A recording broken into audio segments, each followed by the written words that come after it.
Dear Mr. Cameron, I am still awaiting a reply to the video message I sent you some months ago, but I realise that right now you're probably very busy, what with photo shoots with sleeping school children and probably having your teeth polished ready for the election coverage. You may remember that my message contains some pertinent questions which, frankly, have only got more rather than less burning with the passage of time. I'm going to continue without further preamble, as my cameraman, Maureen's husband Derek, has to pop out to the shops in a few minutes for a tin of mushy peas, without which Maureen's mother, who lives with them, will probably throw her entire dinner onto the floor in a fit of rage. I don't suppose you've had much experience caring for the elderly, Mr. Cameron. Your government certainly hasn't.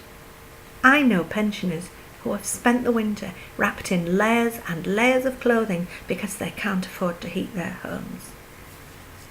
I can tell you, Mr. Cameron, it's quite an achievement to strike terror into the hearts of the generation who survived the First and Second World War.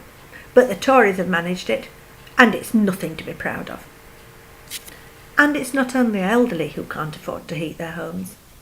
Our local library is a refuge from the stormy blast for hundreds of people who have nowhere else to go. You can hear them discussing whether to use the money on the rent or whether to buy food. And these are not people smoking cigarettes and drinking beer. These are people with no money, Mr. Cameron. You should pop in and see them sometime. I'm sure you'd be very welcome, especially if you brought a few things for the food bank collection point just inside the door. Still, I suppose we're lucky we do still have a library. Lots of places don't, do they? In fact, a lot of things seem to have disappeared under the Tories.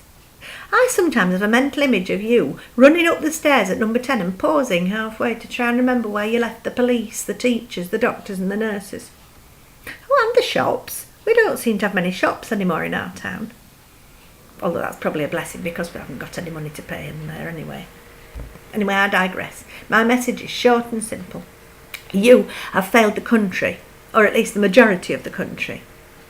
Local authorities have been decimated by cuts to public spending and services are non-existent in many places. Poverty is rife. That's not too strong a word, Mr. Cameron. It is rife. You may be able to open your front door without seeing poorly dressed people with despairing faces shuffling along, but it's very hard to avoid where I live, unless I get up extremely early to put my bins out. In my last message, I sympathised about your little boy, and I was not surprised to hear you mention him again recently. It must have been devastating.